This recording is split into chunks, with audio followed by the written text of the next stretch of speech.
Graça e paz, amados, maravilha do eterno. Você é sim tesouro de Deus. Não é à toa que eu digo sempre aqui, corra linda do Senhor, mais um café com Deus, com o pastor Maurício Loureiro.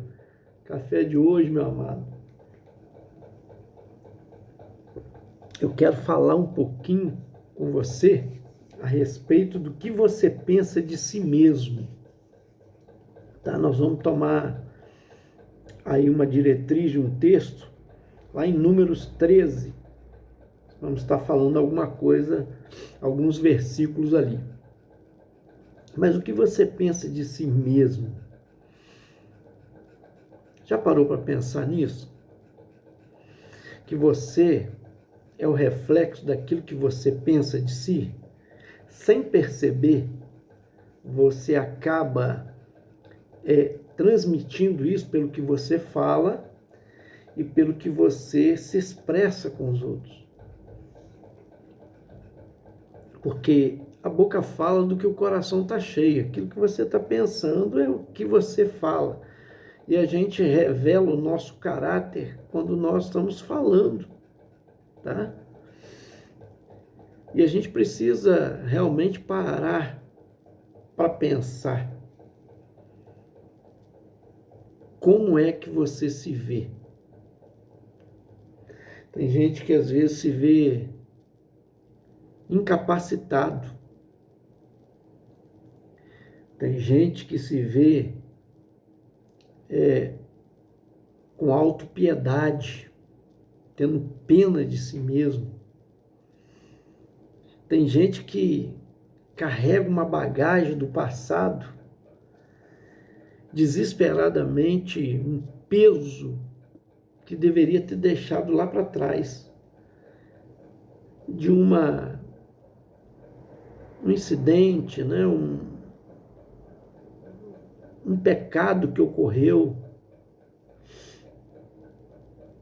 um erro lá no passado, e carrega aquela culpa com ela. A pessoa carrega culpa com ela. É preciso se libertar disso. Às vezes você vai à igreja, ouve sermão, mensagens que são pregadas dizendo que você deve amar o seu próximo, mas você tem dificuldade de amar. Por quê? Porque, em primeiro lugar, você precisa aprender que você precisa se amar. Porque o Senhor disse, ama o teu próximo como a ti mesmo. Se a pessoa não ama a si mesmo, carrega uma culpa que acha que não pode ser perdoada, ela desconhece o amor de Deus. Outro dia falei num café com Deus aqui que o amor de Deus é incondicional. Não é... Deus não ama quem é mais obediente.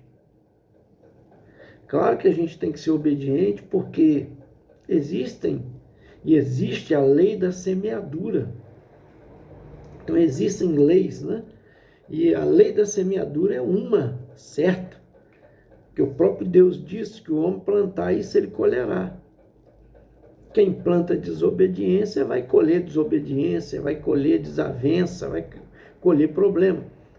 Quem planta obediência, com certeza vai colher frutos, bons frutos no futuro. Pode até demorar, eu sempre costumo dizer, às vezes para colher couve, eu preciso plantar e talvez com 2 meses, né? 1 mês, 2 meses, ela dê. Mas se você for plantar coco, já é anos e anos, café 4 anos, coco talvez 6, 8 anos, né? Mas o valor de um coco, o valor de um café é muito maior do que o valor de uma couve. Então, a semeadura que você está plantando, que ela virá uma colheita muito grande. Eu sempre digo também que nunca se colhe a mesma quantidade do que se plantou. A colheita é muito maior porque senão as pessoas não plantavam. Se um agricultor fosse plantar um grão de milho para colher um grão de milho, talvez ele não plantasse, não compensasse. Mas ele planta um grão de milho, ele colhe centenas e milhares dele. Assim é a colheita de tudo que plantarmos. Então, não carregue culpa do passado e fique se acusando, porque é isso que o diabo quer. Sem você perceber, a sua mente é atacada. É Satanás te acusando de erros lá do passado. E com isso você acaba não amando a si mesmo. Por isso você tem dificuldade de amar o seu próximo. O que é a sua autoimagem? Como tem sido a sua autoimagem? Como você retrata isso, né? Antigamente não existia celular e alguém queria conhecer um filho da gente, a gente puxava na carteira um retrato que a gente mostrava que esse daqui é meu filho, esse daqui é minha filha, né? Às vezes uns carregavam um retrato maior, outros carregavam um retratinho, né? Hoje é muito mais fácil, você pega o celular e mostra, né? Então, as coisas no passado eram muito mais difíceis realmente, mas é para você entender como que você tem carregado o seu retrato, o retrato de si mesmo. As pessoas vão acreditar naquilo que você acredita, que você passa da sua imagem, aquilo que você acredita que você é, entende?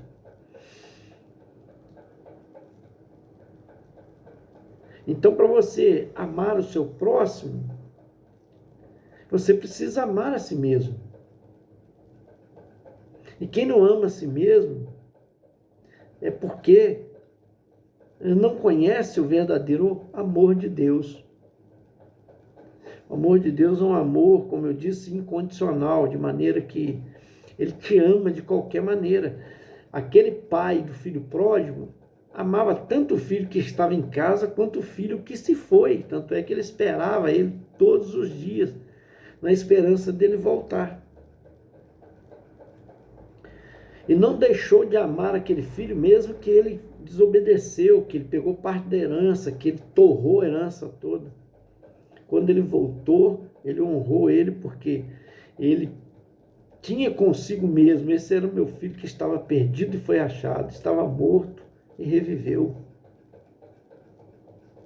Mas o outro achando, só ama mais ele, porque, né, ele acabou com os bens todos e agora volta, o senhor ainda trata ele bem, ainda pega o novilho cevado para fazer um churrasco para ele.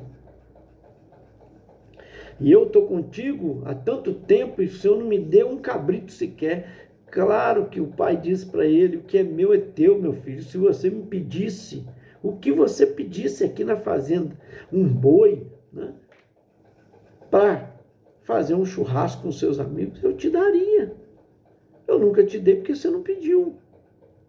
Isso é uma lição para nós. Às vezes há pessoas que ouvem falar de Deus, mas não conhecem a Deus. Caminha até dizendo que Deus está com ele, mas ele não conhece a Deus porque não tem uma intimidade, uma experiência com ele. E até traumas do passado que precisam ser deixados para trás, porque senão fere o que você é hoje. Pessoas feridas ferem os outros.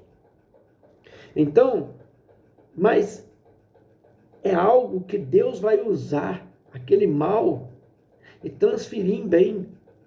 Por quê? Como assim, pastor? Porque como você curará feridas de outros se você não tivesse passado pela mesma experiência? Então, uma pessoa ferida, da mesma maneira que você foi, e você passou pelo processo e alcançou a bênção, a sua vitória, você tem como falar para a pessoa: peraí, eu sei o que é isso que você está passando. Persevera, ora, leia a palavra, confie em Deus, aumente sua fé. Porque você é filho, você é filha. Deus vai chegar na hora certa. Se tem uma coisa que Deus não tem, é pressa, meus irmãos. Você já parou para pensar o processo que ele trabalhou na vida de José?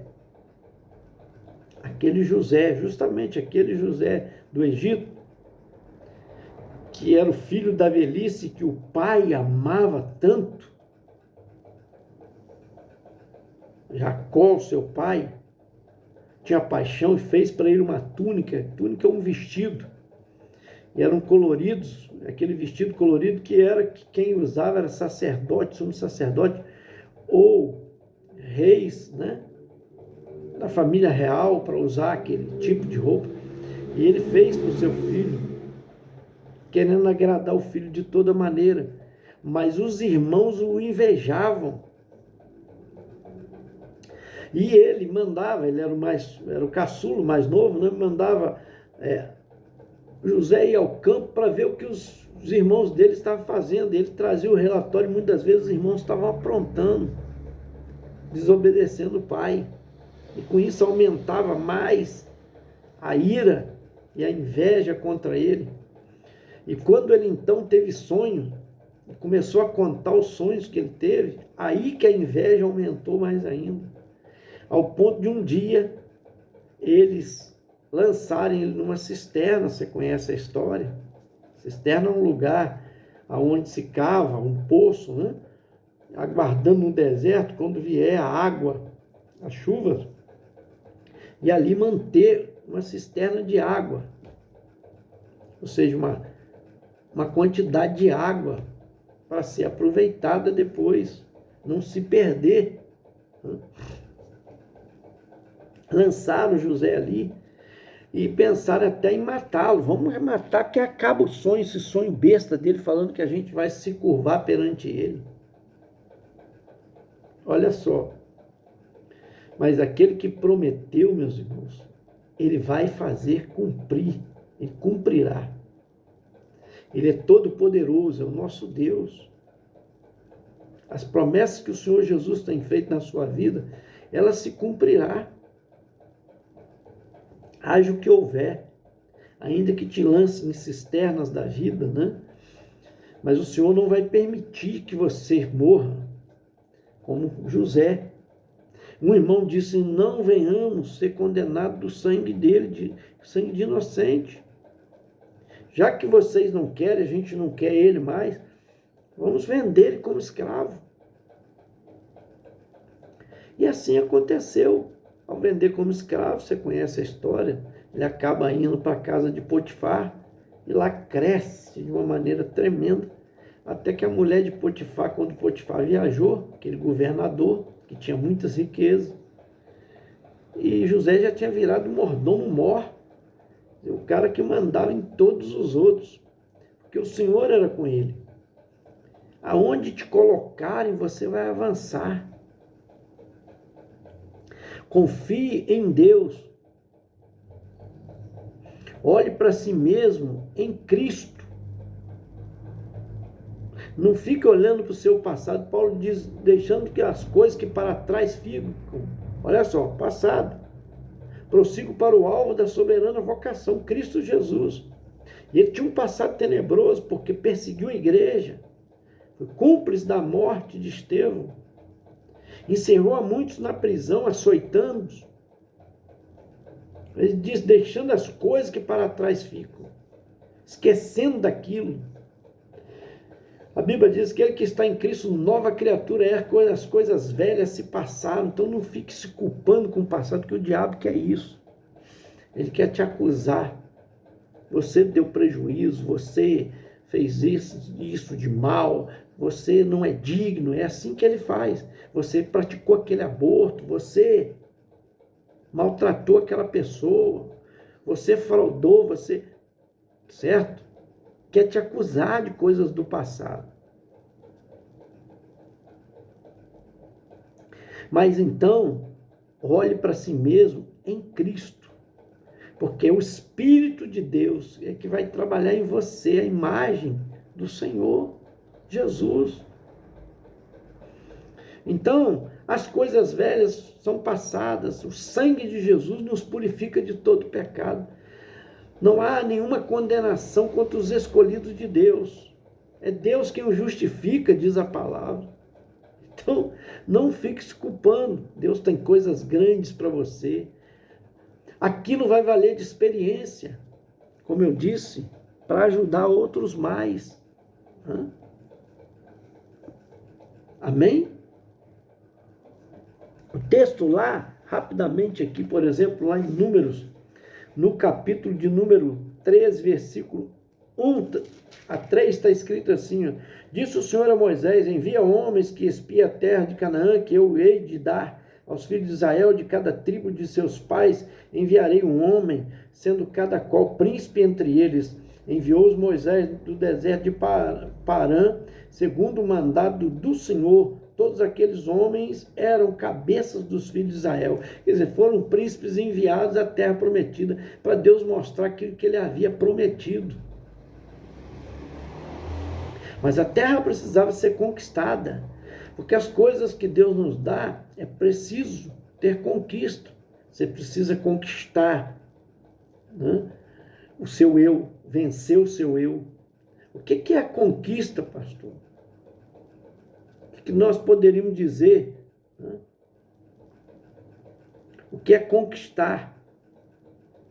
O inimigo está lá, ele precisa ser vencido. Então o inimigo, que é o seu orgulho, precisa ser vencido. Há gigantes que a gente precisa vencer, que eles disseram lá que tinha gigante, né?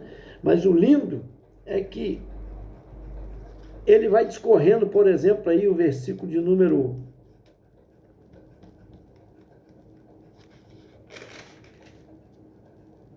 31 em diante, diz, porém os homens que com ele tinham subido disseram, não poderemos subir contra aquele povo, porque é mais forte do que nós.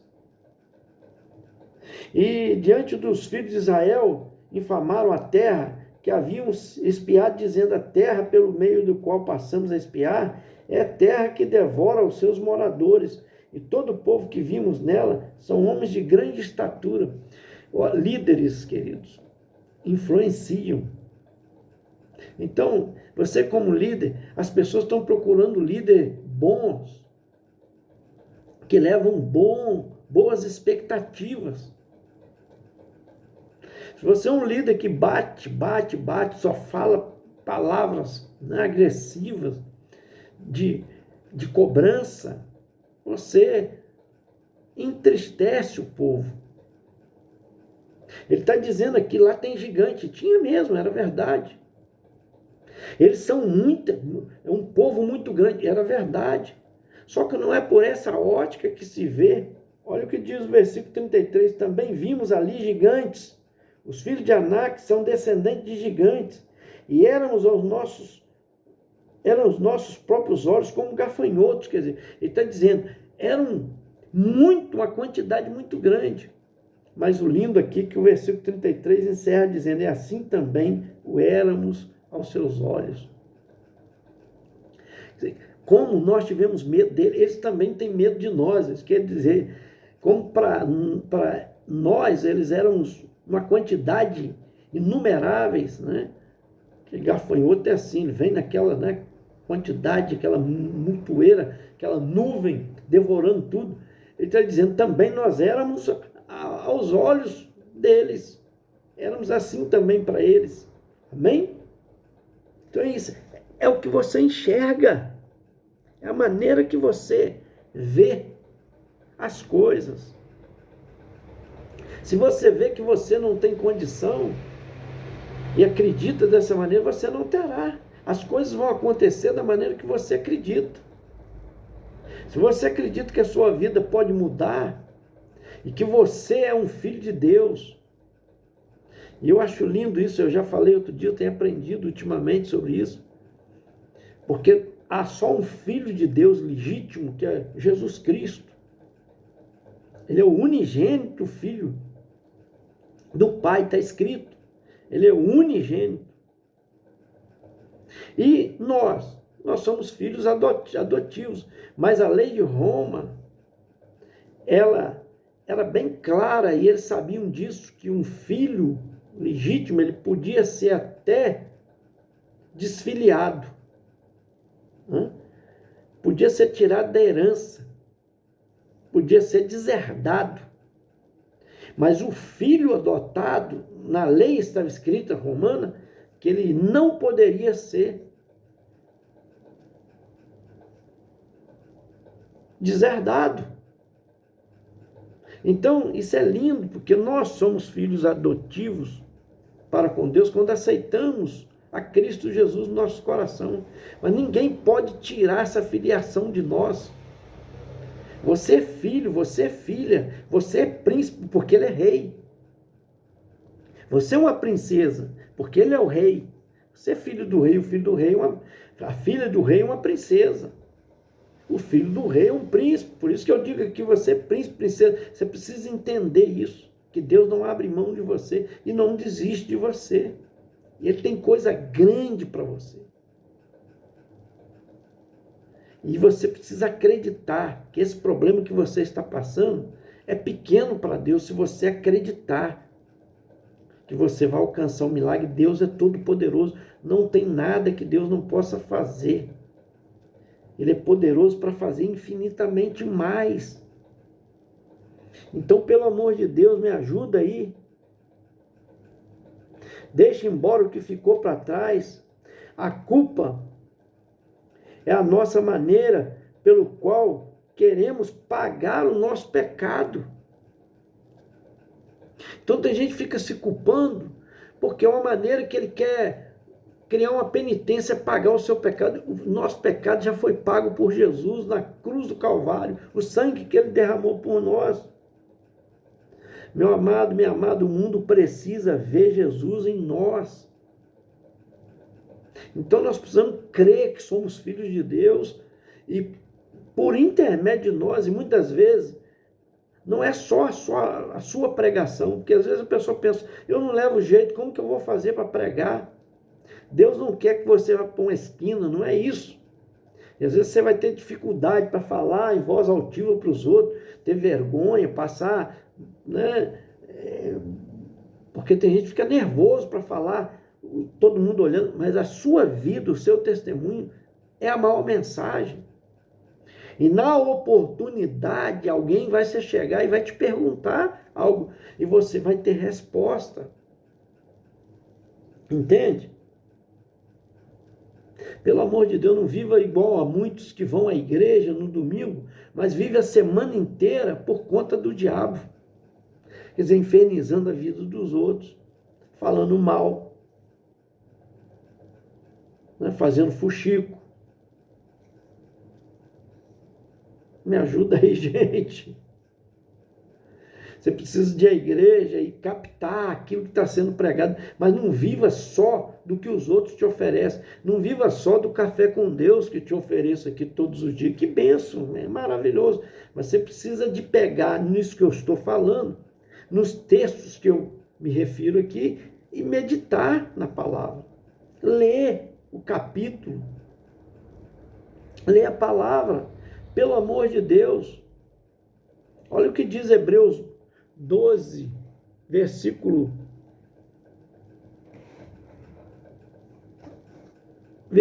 15. Olha o que diz aqui para a gente encerrar. Hebreus 12, versos 15. Tendo cuidado de que ninguém se prive da graça de Deus e de que nenhuma raiz de amargura brotando os perturbe e por ela muitos se contaminem. Então não guarda a raiz de amargura. Se alguém te feriu, se alguém te machucou, libera o perdão. O que Deus quer que você faça é perdão, perdoa. Não adianta a pessoa dizer, eu tenho temor de Deus. Eu para subir no altar, a minha perna treme, eu tenho temor, mas se você não perdoa, não libera o perdão para alguém que você acha que te ofendeu, que te magoou, está dizendo aqui, não deixa essas coisas te contaminar. A graça de Deus, enquanto nós ofendemos a Deus com os nossos pecados, Ele nos perdoa. Não é a graça de Deus? Porque ninguém é justo por si, ninguém é bom nessa terra. Se você tem um pouco de bondade, é fruto do Espírito trabalhando em você. É Deus fazendo isso. Porque o próprio Jesus diz: quem é bom? Só Deus é bom. Porque o jovem chegou perto dele: bom mestre, o que fazer para herdar a terra prometida? Bom é Deus. Ele diz: realmente, só Deus é bom. E se você produz, está sendo produzida bondade em você, isso é o fruto do Espírito Santo, do próprio Deus trabalhando em você. Porque se deixar nós sem Deus, irmão, nós não somos nada. E nós vamos ser os seres mais terríveis. A terra só não está pior. E olha que o mundo está contaminado, hein? Mas a terra só não está pior de uma maneira que ninguém pudesse viver, porque a igreja está aqui ainda. É a presença do Espírito Santo na vida de pessoas que acreditam, que têm fé nele.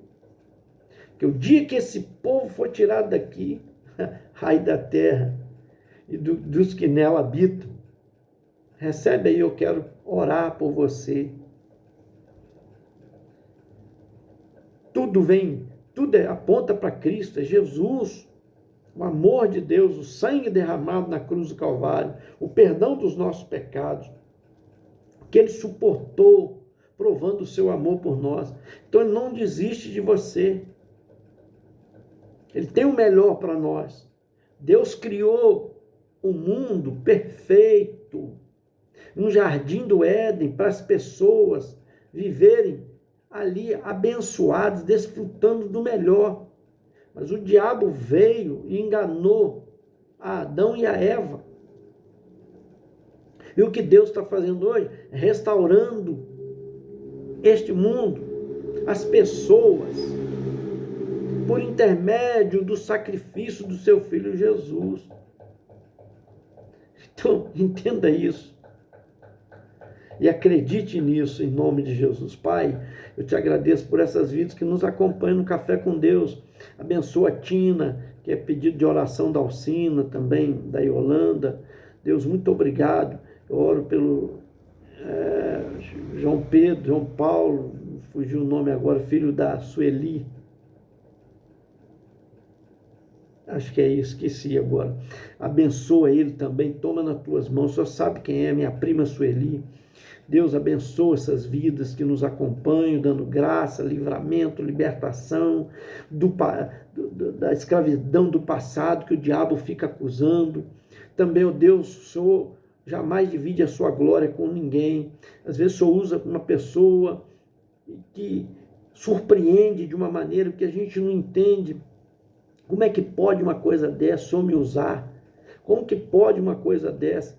Mas se a pessoa se orgulhar, se a soberba entrar, o Senhor larga aquela pessoa, faz ela cair, permite a queda dela para que ela aprenda que é o Senhor que é tudo na vida, e o Senhor vai usar outro à frente.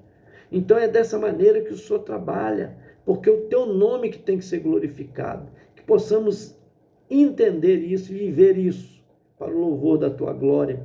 Oramos agradecidos em nome de Jesus. Amém e graças a Deus. Esse foi mais um Café com Deus. Gente, senta o dedo aí, vamos compartilhar bastante, hein?